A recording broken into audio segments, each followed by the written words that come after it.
I don't work at NASA. That's the first thing people assume when they hear what I do. The truth is less glamorous. I work for a private contractor that processes image data from Mars rover missions. Our team doesn't design spacecraft or plan exploration routes. We analyze the images after they're transmitted back to Earth.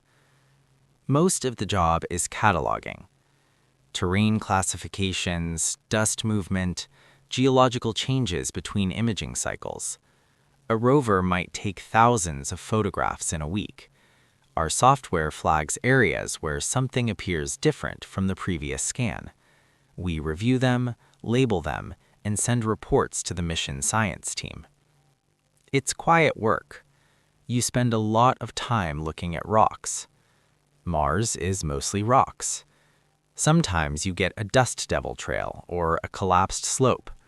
Occasionally something interesting like layered sediment or exposed ice. But most days it's repetitive. The same colors, the same fractured ground patterns.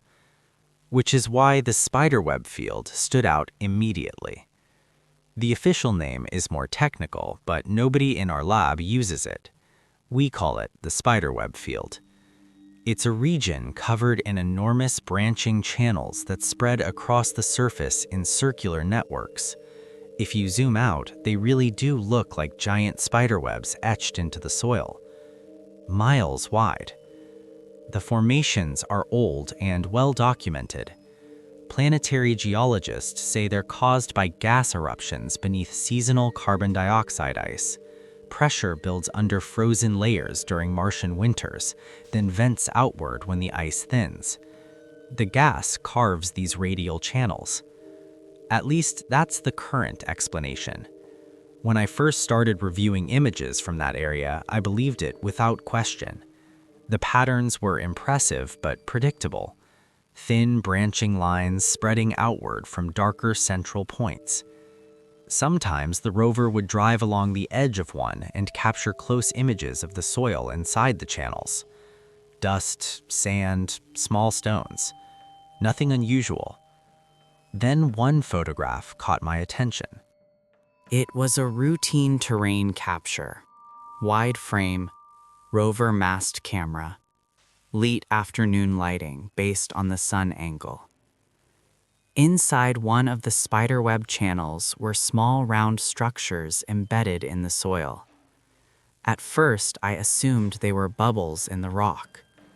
Mars has plenty of volcanic formations that leave spherical cavities or mineral nodules.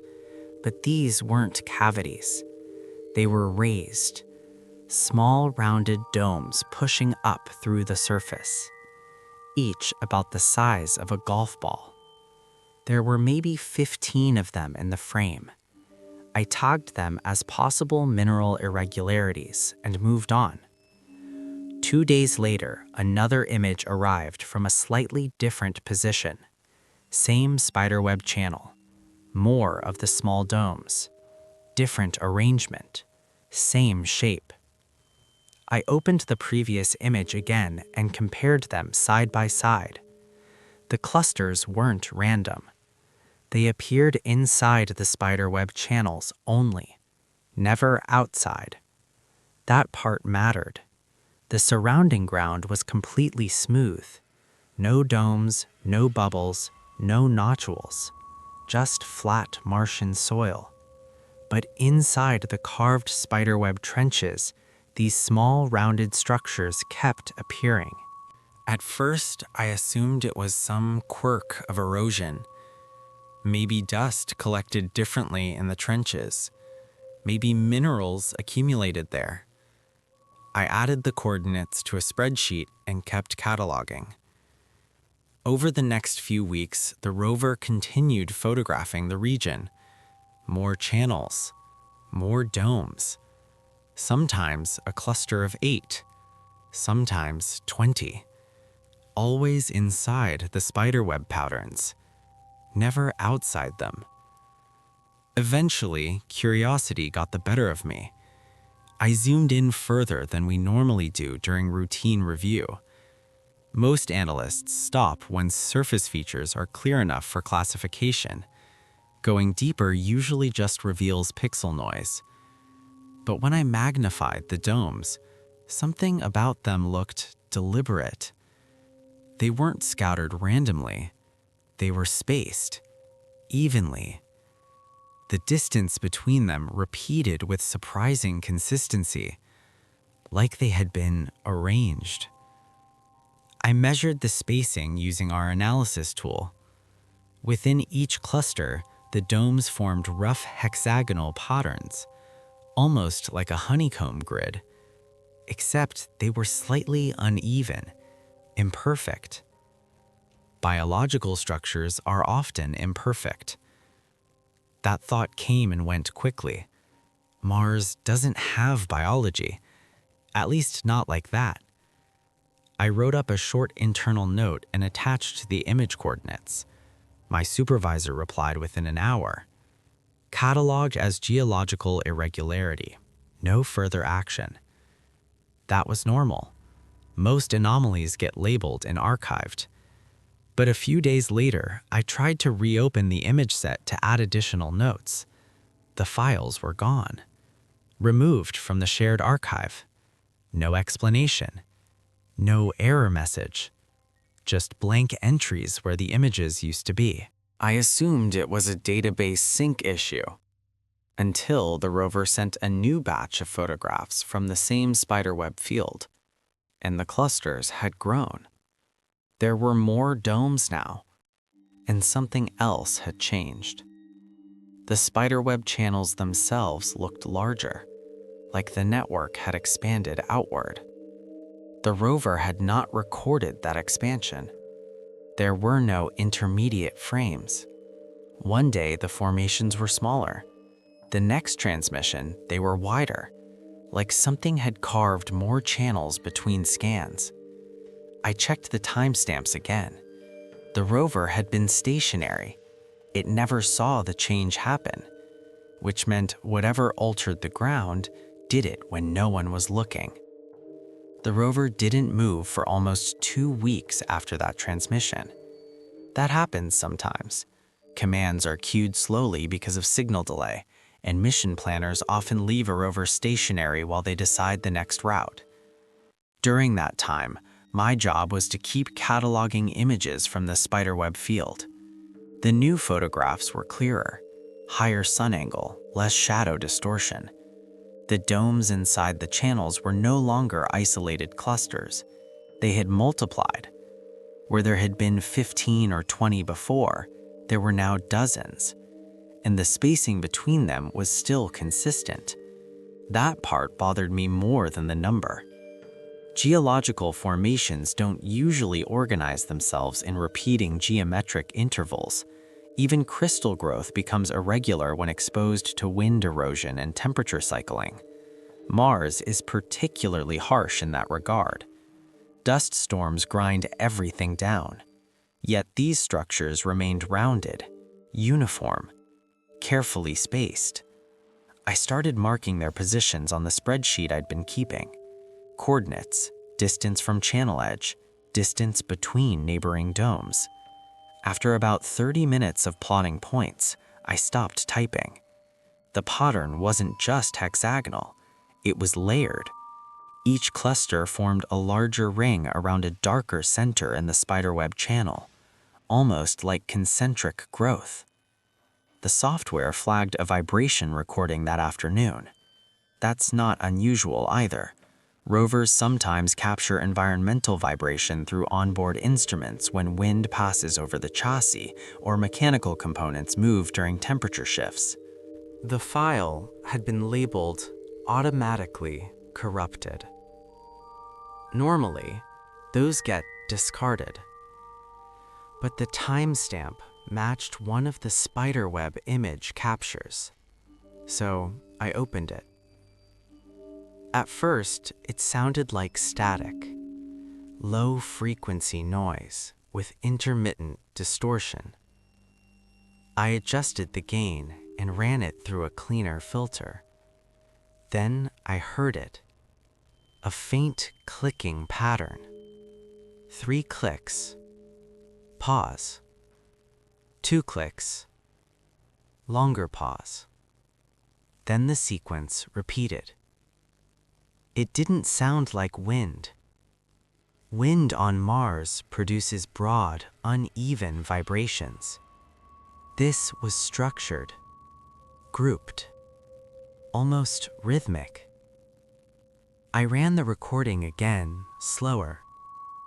The clicks repeated in clusters that were nearly identical every cycle. It reminded me of something I couldn't place at first. Then it clicked. Insects. The way some insects produce patterned sounds. Except this recording came from Mars. I saved a copy locally and sent a message to my supervisor. Possible environmental interference. Structured vibration pattern recorded near Spiderweb region. He replied later that evening. Archive as mechanical artifact. No follow-up. No questions. That was unusual. But what happened next bothered me more. The vibration file disappeared from the server the next morning, just like the earlier images. About a month later, the rover transmitted another set of terrain photographs. These were wider scans. The spiderweb field had expanded again, not by a small amount, by miles. New branching channels stretched outward from the original formations, like cracks spreading through ice. But there was no record of how those channels formed. No intermediate frames, no dust disturbance, no rover observation. Just 2 scans, weeks apart, showing a larger network. I compared the timestamps carefully. The rover had been active the entire time. It captured thousands of other images, but none pointed toward the spiderweb field during the exact window the expansion would have occurred. Which meant the rover hadn't missed it by accident. It had simply been looking somewhere else. I kept digging. That's when I found the missing photograph. It wasn't in the main archive. It appeared in a temporary data buffer that hadn't been cleared properly. The timestamp placed it directly between 2 rover transmissions, less than 10 minutes apart. The camera angle was slightly different from the other images, closer to the ground, and the spiderweb channel looked wrong. The edges were sharp, fresh, like soil that had just been pushed outward. There were long ridges of disturbed sand extending from the center of the channel, as if something underneath had forced its way through. The domes were visible in the frame too, but they looked different. Several had collapsed inward. The surface around them had cracked. I zoomed in. Inside one of the openings was darkness. Not shadow, just absence of reflected light. Mars soil usually reflects at least some brightness, even in depressions. This was deeper than that, like a hole. I sat there, staring at the image for a long time, because the spiderweb channel around those openings looked less like a natural gas vent and more like a tunnel entrance. And once that idea formed in my mind, the spiderweb patterns stopped looking like geological formations. They looked like a network of pathways leading from something underground to the surface. The domes weren't eggs. They were plugs, seals, covering openings, and some of them had just been removed. I didn't report the missing photograph. Not immediately. I copied it to my local drive first and studied it longer than I probably should have. The rover camera had captured the image at a low angle. The horizon line was tilted slightly, which meant the mast had been repositioned quickly before the next transmission. That kind of adjustment usually happens when mission control redirects the rover's focus. But this image didn't look like a planned capture. It looked accidental. The disturbed soil inside the spiderweb channel was unmistakable once you knew what to look for. Long ridges, loose sand pushed outward, fresh cuts in the surface layer. Mars soil hardens over time from constant temperature shifts. When something disturbs it, the edges remain sharp for a while before dust softens them. The edges in that image were razor clean. Whatever caused them had happened recently. I zoomed in again on the cracked domes. There were 5 openings in the frame. 4 of them were completely dark. The 5th one had something else inside. At first, I thought it was shadow from the rover's camera mount, but the sun angle didn't match. I checked the lighting metadata. The sun should have been casting shadows toward the northeast. This shadow stretched south, against the light. I adjusted the contrast. The shape inside the opening became clearer. It wasn't large, but it had height. Something was rising out of the ground, just enough to cast a thin vertical silhouette across the edge of the tunnel. I leaned closer to the screen without realizing it. The shape looked narrow, segmented, and slightly curved, like something unfolding. I tried to open the image again later that afternoon. The file had vanished. Not moved, not corrupted, removed. Even the temporary buffer entry was gone. I searched the rover archive again. The spiderweb field images were still there, but the camera orientation had changed. Every new photograph pointed away from that region. The rover had been redirected. The mission log listed routine terrain reassessment as the reason. No mention of the spiderweb field. No additional imaging requests. Just a change in direction. I checked the next 3 transmissions. The rover's cameras never faced that area again. It wasn't a signal loss problem. Telemetry was stable. Navigation commands continued normally. Someone had simply instructed the rover to stop looking there. A week later, I checked the vibration archives again. All files recorded near the spiderweb coordinates were gone. The database entries still existed, but the recordings themselves had been wiped. I opened my spreadsheet. The coordinates of the spiderweb clusters were still saved. I pulled up the orbital satellite map for that region. From high altitude, the spiderweb network was enormous. Miles of branching channels radiating outward across the terrain. But something about the newest orbital scan bothered me. The network looked larger than it had 6 months ago. Not dramatically, just enough to notice if you had been staring at those maps every day. There were more branches now, more lines stretching outward, like veins or tunnels. I closed the satellite window and leaned back in my chair. For a long time, I just sat there, looking at my screen. Because once you understand what the spiderweb channels really are, the rest becomes harder to ignore. They aren't gas vents. They're pathways. Something underground uses them to reach the surface. The domes inside the channels aren't eggs. They're doors, and some of them have started opening. Last night, I checked the rover command history one more time.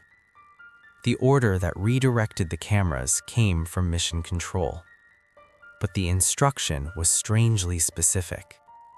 Limit imaging toward grid sector A17 until further notice. Sector A17. That's the spiderweb field. I looked through the rest of the commands. The rover still drives near that area sometimes, but its cameras never face the tunnels, not even by accident.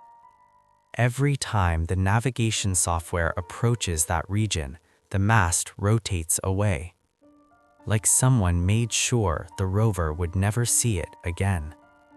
The last image I saw before they removed the file is still saved on my computer.